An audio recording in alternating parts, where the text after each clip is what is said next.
Bonjour Philippe Allot, vous êtes président du club MES. On va parler ensemble sur ce focus gestion de données, de RP, de MES, que j'en ai noté, hein, des GMAO, en fait que des sigles. Est-ce que déjà, très rapidement, le MES, en deux mots, c'est quoi ?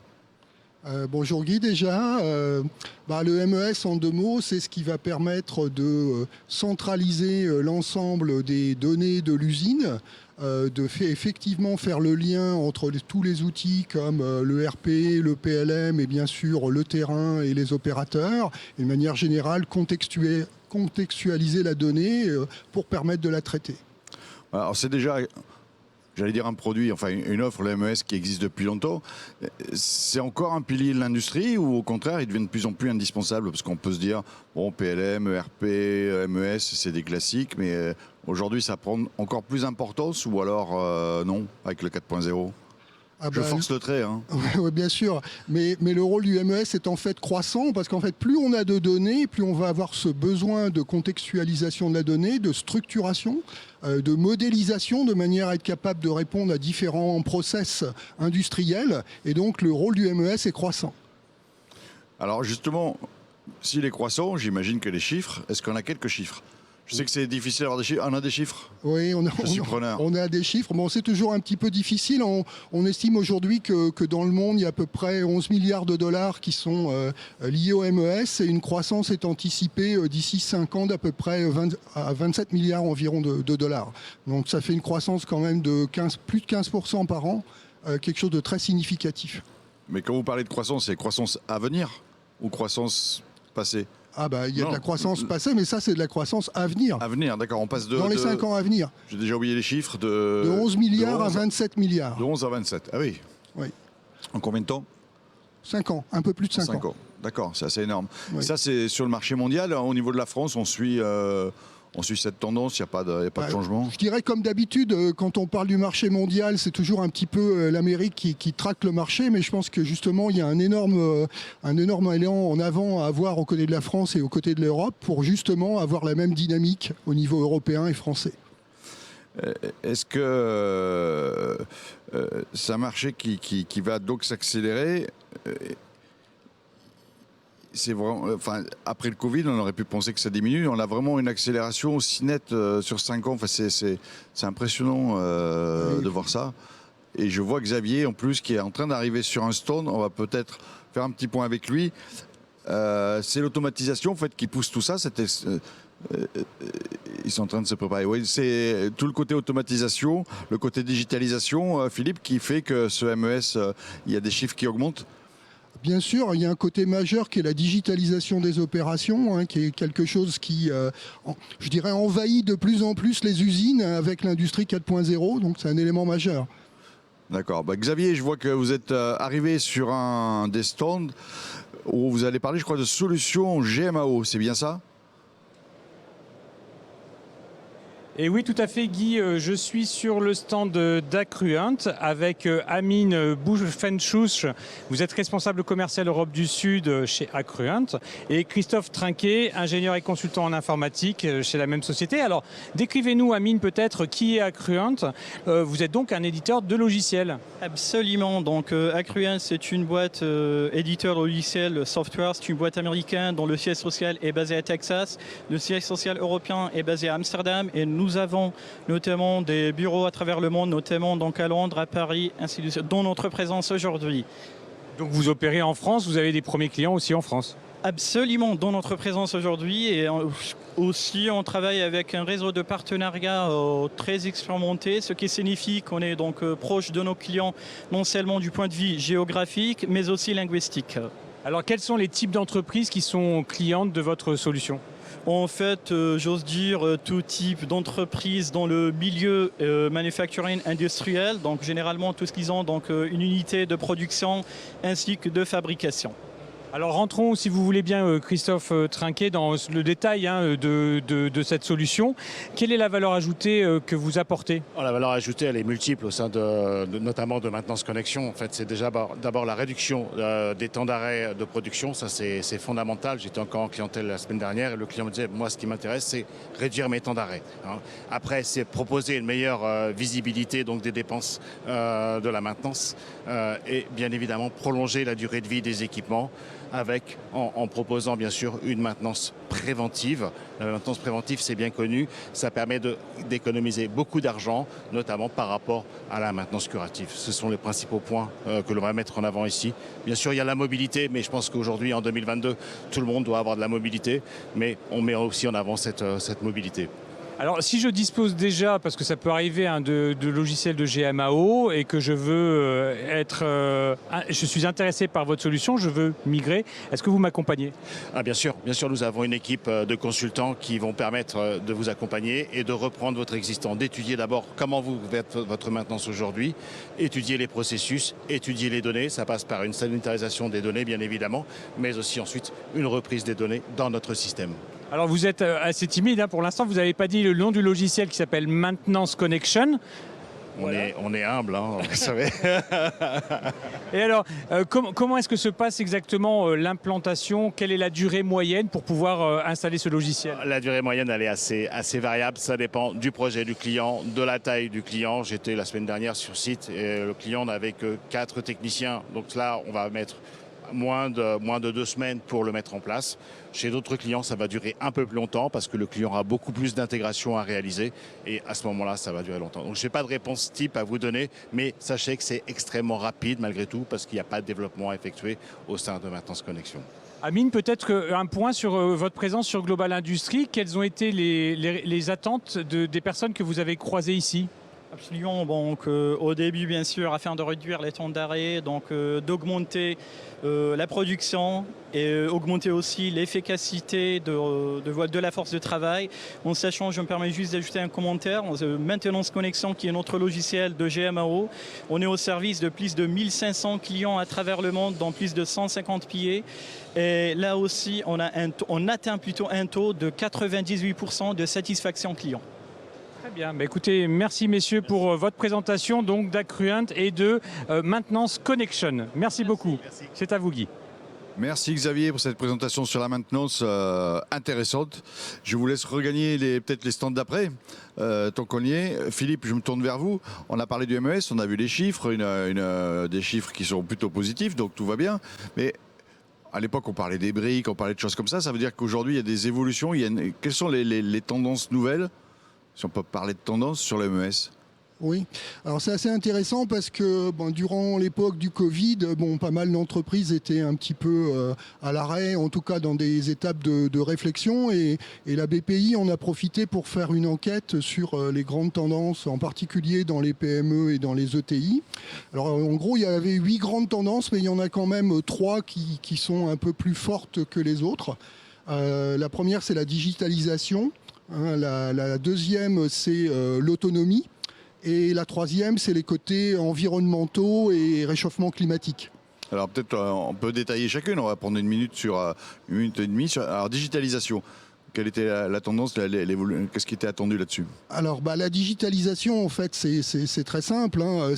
Beaucoup d'entreprises ont encore du papier qui fait le lien entre différentes opérations dans l'entreprise. Et l'idée de la digitalisation des opérations, c'est évidemment de supprimer ce papier, mais pas forcément que supprimer le papier, mais aussi repenser en fait l'ensemble des opérations de manière à ce qu'elles soient plus efficaces, plus confortable pour les opérateurs. C'est peut-être un point sur lequel on reviendra, avec de l'illustration comme des vidéos, comme d'aller chercher directement les documents sous forme de PDF pour simplifier le travail de l'opérateur, diminuer sa charge mentale. C'est tout l'enjeu de la digitalisation des opérations.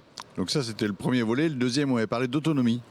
Oui, alors d'autonomie, c'est d'ailleurs, il y a un côté un petit peu paradoxal, c'est-à-dire qu'on parle beaucoup en tendance technologique du cloud, des logiciels SaaS par exemple, et en même temps, le Covid a fait prendre conscience du besoin d'autonomie des entreprises, parce que ils n'avaient pas suffisamment de liens justement avec les différents fournisseurs, les différents clients, et donc ce besoin d'autonomie est aussi une problématique qui est montée en force pour les entreprises et qui les oblige à avoir avoir un système MES entièrement autonome au niveau de l'outil de production. Alors ça, c'était le deuxième. Et troisième, j'ai bien noté, environnement et climat. Oui, alors environnement et climat, là c'est plus, je dirais, c'est plus l'entreprise elle-même qui est concernée. Le MES va aider à se poser un certain nombre de questions, que ce soit des questions sur l'énergie consommée pour produire les produits, la composition des produits. Il y a beaucoup de recettes de produits qui ont changé justement pour tenir compte de problèmes environnementaux ou de problèmes de consommation d'énergie. Donc ça, c'est un point également important. Et là encore, le MES va renforcer son utilité quand on a une grande variation en fait des compositions des produits.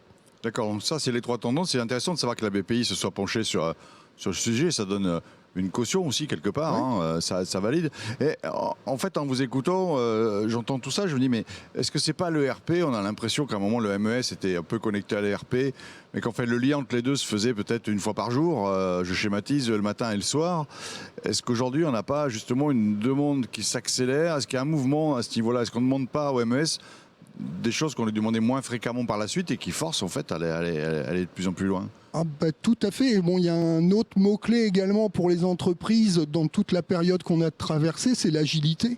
La notion d'agilité des entreprises qui est vraiment essentielle. Et ça veut dire aussi des liens plus fréquents entre le MES et les autres outils, en particulier le RP.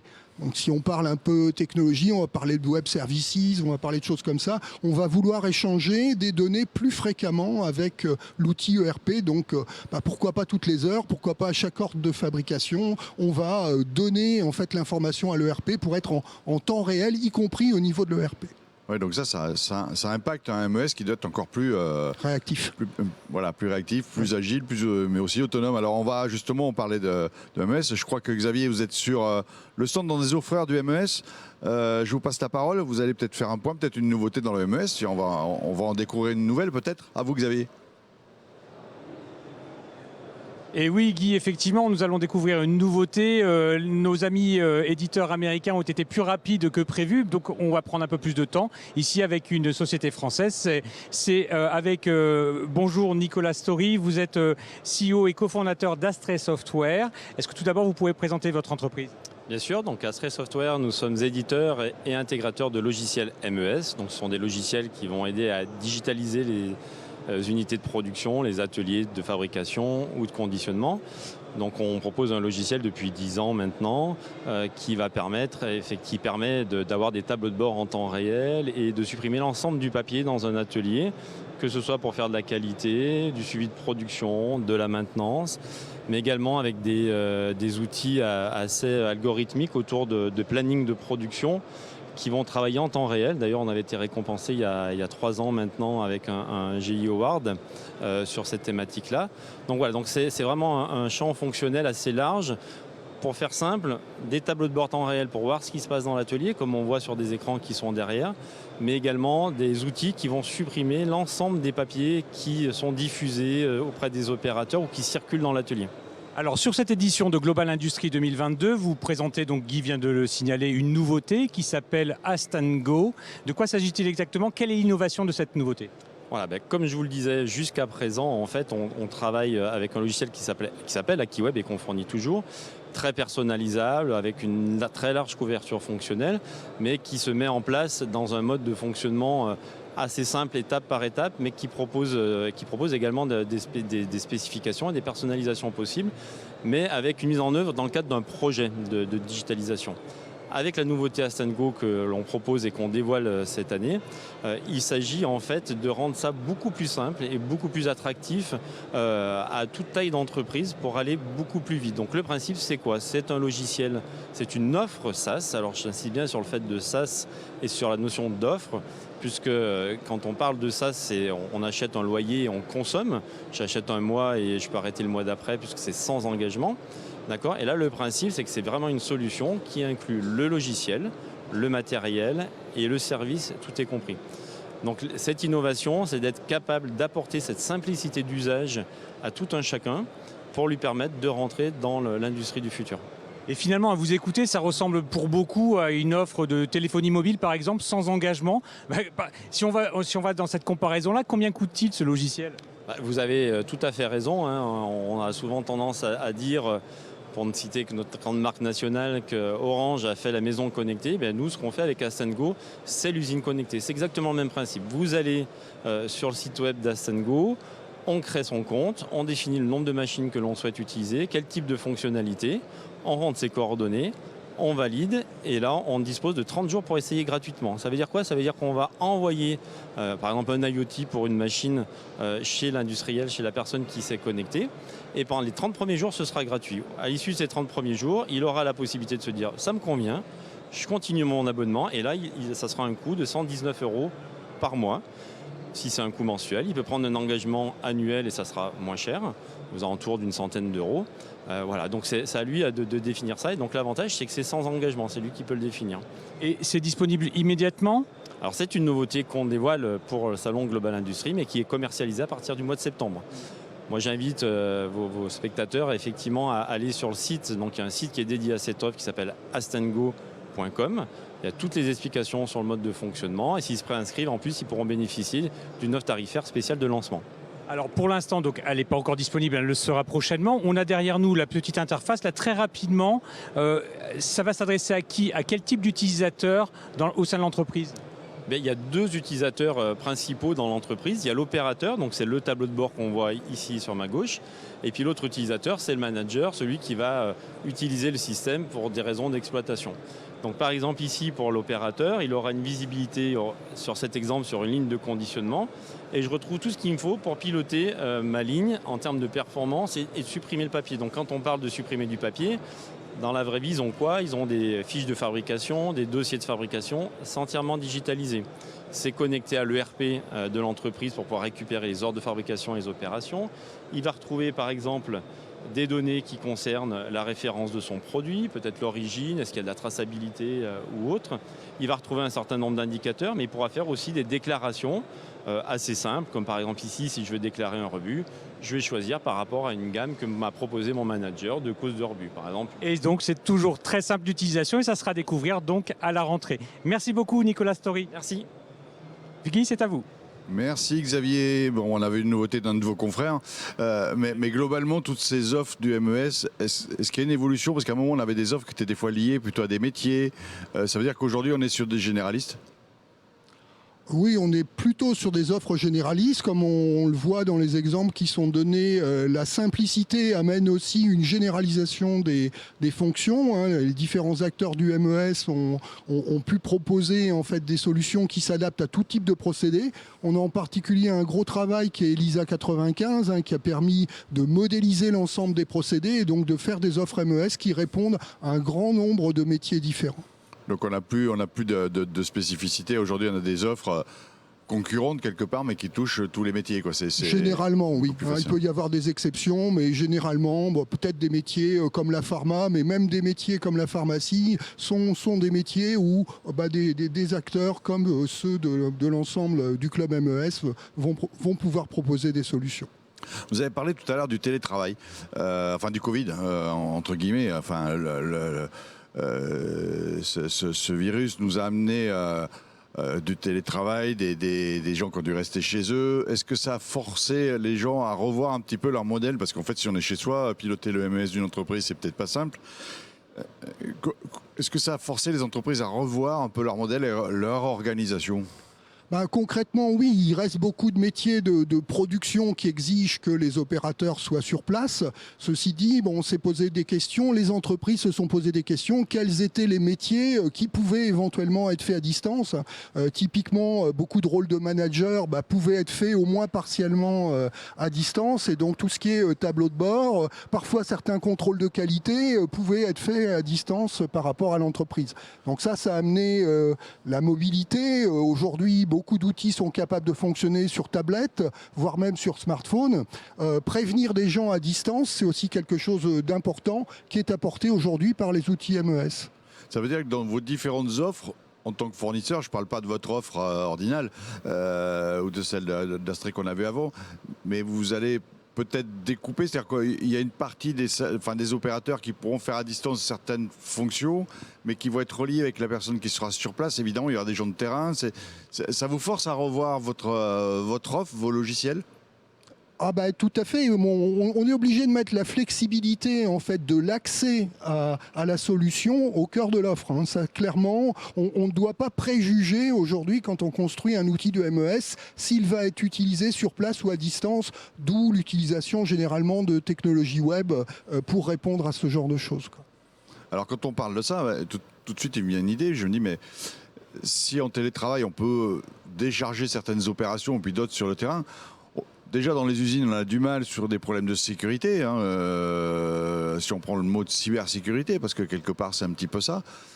Si on décharge chez soi, alors là, c'est la porte ouverte à tous les soucis. Ça, c'est une notion aussi qui, du coup, est forcément intégrée. Je dirais forcément tous les éditeurs de logiciels ont à prendre en compte les exigences de cybersécurité des logiciels au cœur de leur offre. Ça, c'est sûr que c'est quelque chose de très, très important. Mais pas que les éditeurs de logiciels, aussi les entreprises avec leur architecture, leur réseau. C'est-à-dire que l'éditeur ne peut pas tout. L'entreprise doit aussi se poser la question de sa cybersécurité. Oui, mais la cybersécurité chez l'opérateur, alors c'est vrai que c'est l'accès de l'opérateur sur votre logiciel, mais à distance. C'est les portes d'accès. C'est cette porte-là, en fait. Voilà, tout à fait. C'est ça qu'il faut absolument sécuriser. Oui. Mais ça, pour vous, c'est le rôle de l'industriel, mais où vous serez obligé d'apporter des solutions à un moment, de vérifier, de valider. De toute façon, il y a des canaux d'entrée. Normalement, la tendance est de centraliser le contrôle de sécurité et que les clients côté opérateur soient des clients légers où en fait il n'y a pas d'information côté opérateur qui est stockée, de manière à ce qu'il n'y ait pas de problème lié à ça. Oui, il n'y a pas de risque. Oui. Xavier, je vois que vous êtes arrivé sur un stand Shizen, je ne sais pas si ça se prononce comme ça, où vous allez parler de management de la performance. À vous, Xavier. Et ça se prononce effectivement bien comme cela, Shizen. Je suis avec Quentin Bérard. Bonjour. Vous êtes président cofondateur donc de Shizen. Qui est Shizen ? Alors Shizen, on est une start-up française créée il y a 4 ans qui a pour but d'aider les industriels sur leur démarche d'amélioration continue. Ça, c'est le nom de l'entreprise, mais c'est également le nom du logiciel. Que permet-il ? Exactement. Alors très concrètement, Shizen, ça va permettre, 1, de faire de la tournée terrain. Donc vous avez vos checklists sur vos tablettes. 2, vous allez pouvoir animer des réunions de performance sur un écran comme celui-ci. Et 3, vous allez ensuite pouvoir faire de la résolution de problèmes.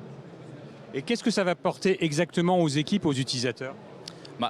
Sur des entreprises qui n'ont pas encore un système comme ça, ou du moins qui n'est pas encore très solide, ça va servir de l'ancrer. Tout le monde va prendre l'habitude de faire ces pratiques-là. Et puis pour d'autres qui sont beaucoup plus matures là-dessus, là vous allez accélérer sacrément. Alors, on voit un tableau de bord là, comme celui-ci. Tout le monde le voit, ce tableau de bord, et tout le monde peut l'alimenter ? Ouais, complètement. Le but, c'est que ça reste un management visuel qui est visible par tout le monde. On veut du collaboratif, donc c'est surtout pas quelque chose qui va rester dans les bureaux et qui va être que pour les managers. Si on peut rentrer un peu plus dans les détails des différentes fonctionnalités, quelles sont-elles exactement ? Vous allez avoir des indicateurs de performance, soit qui sont saisis à la main, pas besoin d'une flotte d'IoT, ou alors justement, on va aller piocher dans du MES, dans de l'ERP. Vous allez avoir vos plans d'action, vous allez avoir vos problèmes. Et tout ça, ces ingrédients-là, ils vont vous permettre d'animer des réunions de performance. Donc là, vous allez créer votre standard et vraiment, vous allez dérouler le standard de votre AIC, quoi.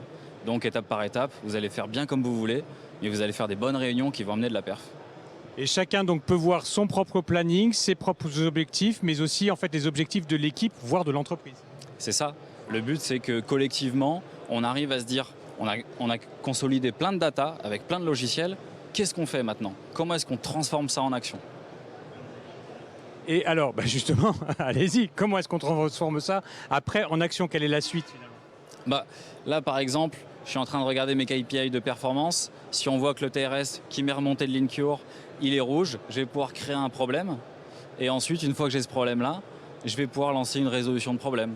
Donc là, on va utiliser des outils typiques industriels, du QCCP, du 5 pourquoi, de l'Ishikawa, du plan d'action en PDCA. Ce que les industriels font déjà, mais on va accélérer tout ça.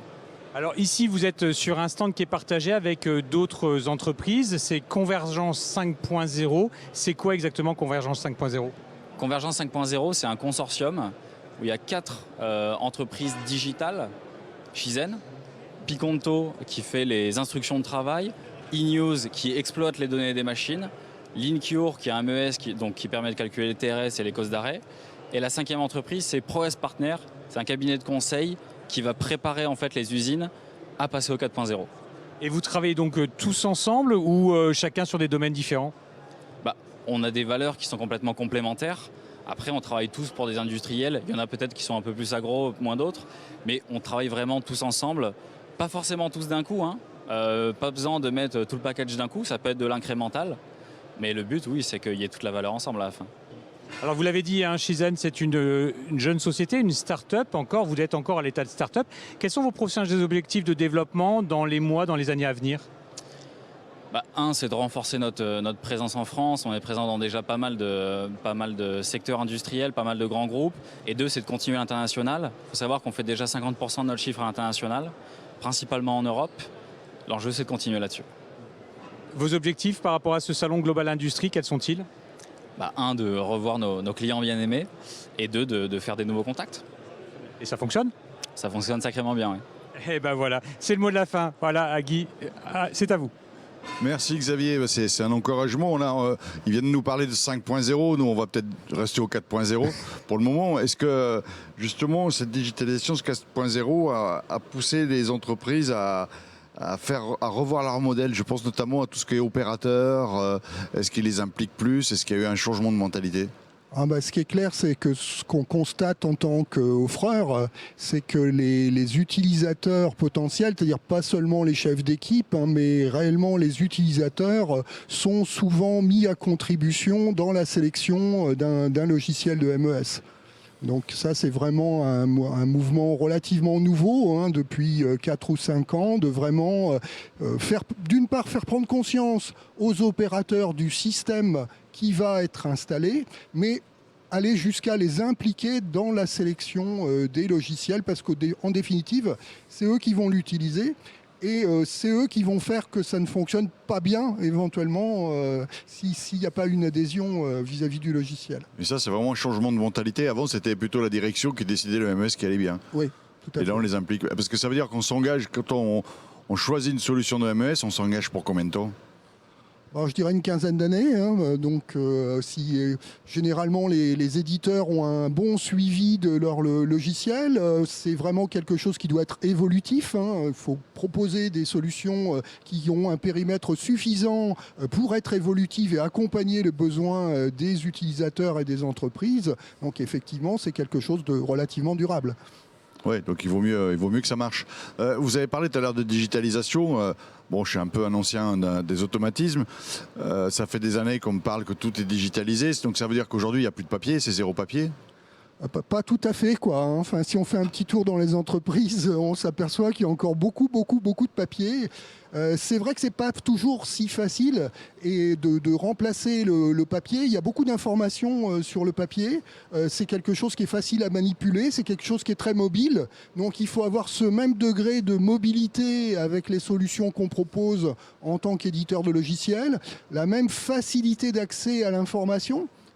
Évidemment, on va amener des choses en plus, comme la traçabilité, comme la continuité numérique, puisque évidemment, on va faire véhiculer l'information depuis, par exemple, l'ERP, le PLM, jusqu'à la fin, la traçabilité des dossiers de l'eau, et ce, sans interruption. Il y a des entreprises aujourd'hui qui sont à zéro papier. Sans doute, mais oui, il y en a, mais Il y en pas a, mais vous ne les forcément connaissez beaucoup. pas spécialement, quoi. Donc ça veut dire qu'encore, c'est quoi? C'est 5-10%. Oui, Des c'est par- ça. Il y a souvent un c'est- petit reste de choses qui restent en papier. Ça va être un contrôle qualité particulier qui va rester sous forme papier, qui va être finalement scanné. Bon, il peut y avoir des contraintes liées à certains fournisseurs qui ne sont pas encore capables de fournir les informations sous forme digitale. Donc oui, il reste souvent une part en papier, mais qui tend évidemment à décroître. Ouais, en fait, c'est peut-être impossible d'arriver au zéro. En fait, bon, on est arrivé peut-être à la limite parce qu'il y a peut-être des choses qui méritent pas peut-être d'être digitalisées. Vous disiez, Oui. il y a des contrôles, enfin pas des contrôles, mais des choses où il n'y a pas besoin de suivi. Si c'est pour les scanner, c'est pas très utile en fait. Hein. On Ah bah, monte pas de la si on- data. ça, c'est oui, ça, je dirais, c'est un pis-aller, quoi, d'être obligé de scanner. Mais je pense quand même qu'à terme, bon, il n'y a pas une utilité du papier et qu'on peut avoir une réelle continuité numérique.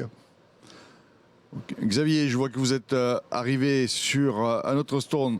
Et puis comme hier, je vous avais demandé de me faire 2 stands dans la foulée parce que c'est un pro, Xavier. Il est capable d'aller sur un stand, d'interroger, de faire demi-tour et d'aller sur le stand d'en face. Donc je vous laisse, Xavier, peut-être sur 2 stands dans la foulée.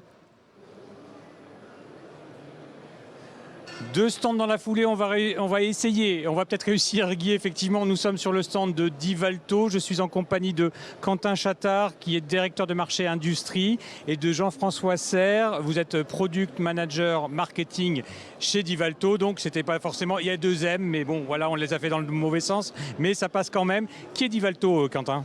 Donc Divalto, on est un éditeur intégrateur français, donc ça c'est important. On fête notre 40e année cette année.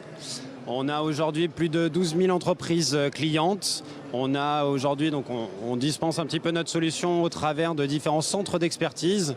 Et aujourd'hui, donc on est présent à travers le monde et on a 2000 centres de compétences pour nous accompagner là-dessus. Et vous éditez notamment un logiciel qui est Divalto Infinity, parmi votre 2 logiciels, dont celui-ci dont on va parler maintenant. Alors, comment est-ce que vous accompagnez les industriels, les utilisateurs, dans la mise en place de ce logiciel ? Donc déjà, comme vous pouvez le voir, on les accompagne, ils sont là sur notre stand en fait. Donc on a cette proximité aujourd'hui avec nos clients.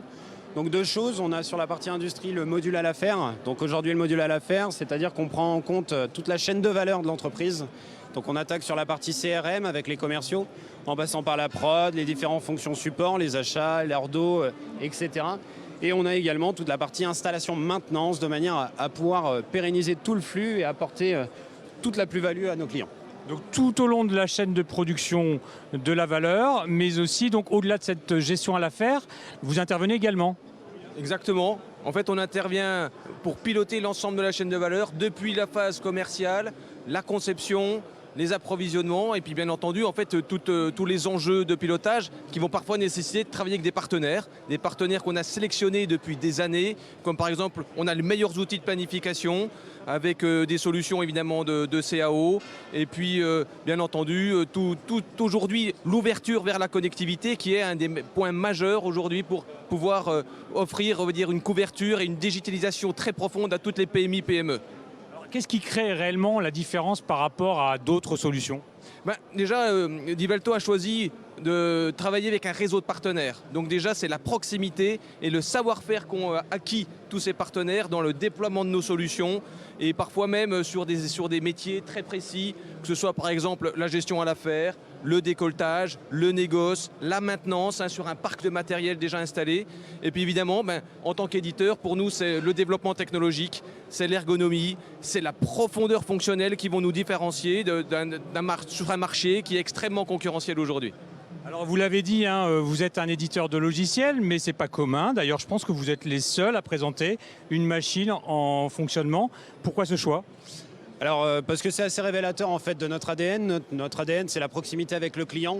Et aujourd'hui, donc notre client ambassadeur, qui est Pakinov, est présent sur notre stand. Pourquoi ? Parce que en fait, on a créé l'histoire un petit peu avec eux. Ça fait partie de nos clients ambassadeurs. Et en fait, on est vraiment au cœur de leurs problématiques du quotidien, parce que le but n'est pas juste de poser un logiciel, mais il vient d'accompagner le client dans sa transformation digitale, dans son augmentation de productivité et dans son futur surtout.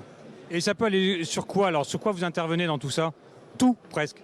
absolument tout en fait. Que vous fassiez la prise de commande, que vous fassiez la facturation, que vous fassiez l'assemblage, que vous fassiez la mise au point, la livraison et derrière l'installation chez le client avec les contrats d'entretien, etc., etc. On est absolument capable de tout faire en fait. Quels sont les prochains développements que vous prévoyez chez Divalto, peut-être d'un point de vue produit ?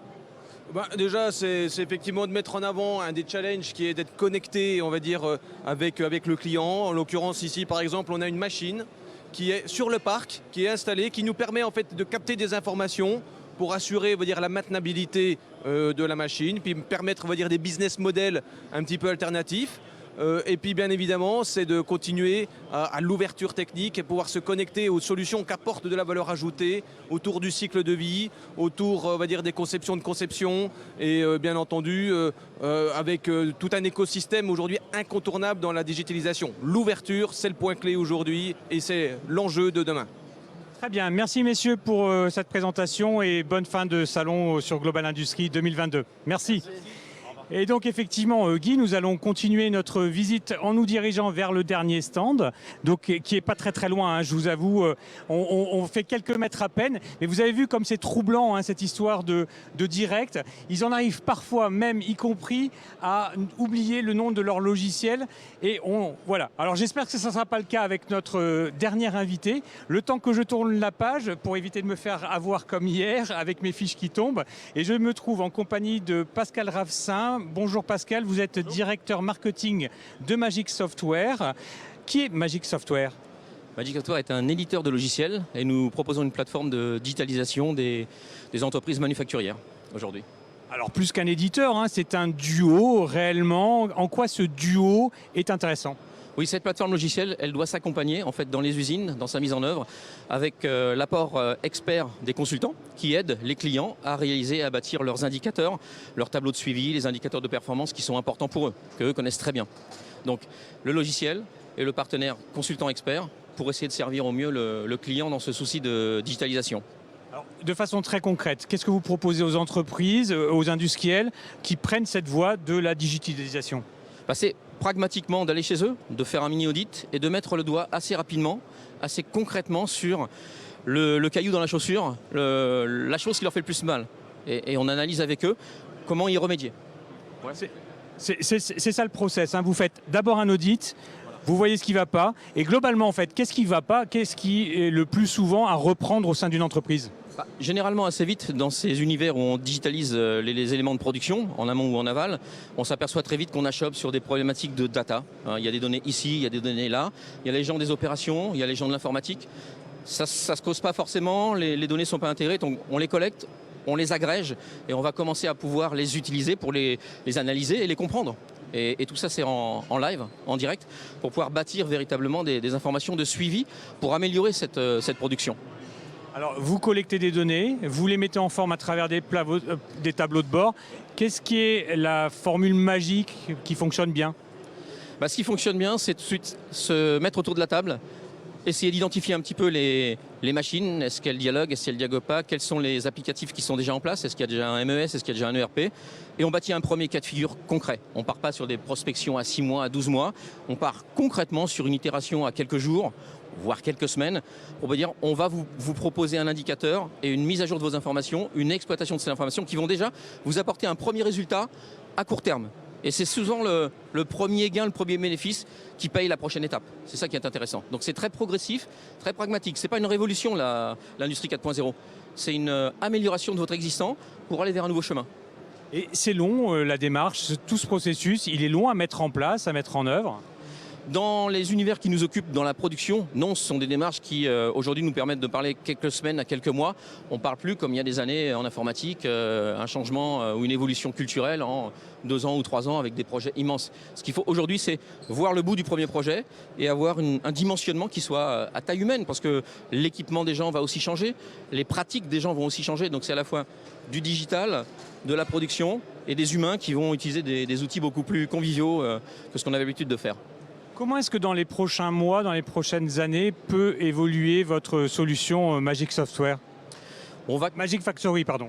Magic Factory, on va continuer évidemment de travailler en bon duo, du logiciel et des compétences d'experts.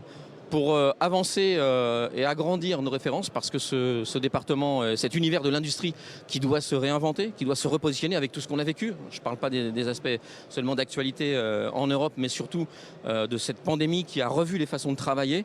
Il y a vraiment un chantier qui est absolument énorme. Et en termes de société, donc Magic Software, maintenant, quelle est votre évolution, votre progression dans les mois à venir ? Dans les mois à venir, alors j'aime pas trop citer les chiffres parce que ce qu'on apporte en bénéfice, c'est pas que des chiffres. Bien sûr, c'est des gains, c'est une meilleure anticipation, une meilleure prévision. Donc ça, c'est du concret pour un directeur de production. C'est parlant. Et bien, dans le même temps, nous, on doit continuer à se tenir au courant des technologies parce que c'est pas au client d'intégrer la technologie, c'est notre travail. Mais il faut lui délivrer en main des outils qui permettent vraiment d'avoir un bénéfice concret dans son quotidien. C'est ça qui doit nous... C'est la boussole, elle est là. Améliorer le quotidien de l'univers de production. Très bien, merci beaucoup Pascal Ravsin de ces précisions. Et vous avez vu, c'est ainsi, Guy, que l'on termine ce tour de magie sur cette partie du Salon Global Industrie. C'est à vous. Merci Xavier. Bon, pari réussi pour le transfert. Félicitations. Sans tomber les feuilles, c'est formidable. Philippe Allot, je voulais vous remercier en tant que président du Club MES.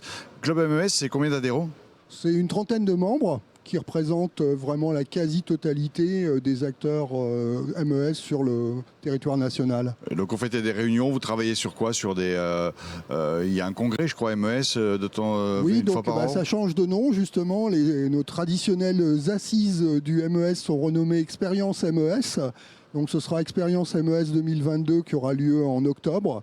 C'est un moment important pour nous puisque c'est pour ça qu'on l'a renommé. D'ailleurs, ce sont des témoignages d'industriels qui viennent témoigner des bénéfices qu'ils ont eus par la mise en place d'un logiciel de type MES. Donc c'est vraiment quelque chose d'intéressant. Oui, ce qui était déjà un petit peu le cas avant, il y avait beaucoup de retours d'expérience. Tout à fait, ça a toujours été le cas et c'est vraiment, on insiste là-dessus pour que les industriels sachent qu'ils peuvent y trouver là des échos de la mise en place d'un MES, des bénéfices qu'ils peuvent en retirer. Bon, écoutez, merci en tout cas au club MES, il ne faut pas oublier le mot club, d'avoir participé à cette émission. Je retiens, moi, deux chiffres. De 11 milliards, on va passer à 25 milliards en 5 ans. Rien que ça, ça donne envie. C'est déjà pas mal, oui. Donc merci à tous. Et puis n'hésitez pas à venir voir les solutions du MES. Il y a un village MES. Tout le MES est réuni ici sur le salon. Il vous reste une journée et demie. Dépêchez-vous. Ensuite, il faut l'avenir au mois de mars à Lyon. Merci à tous. Merci bien, Guy.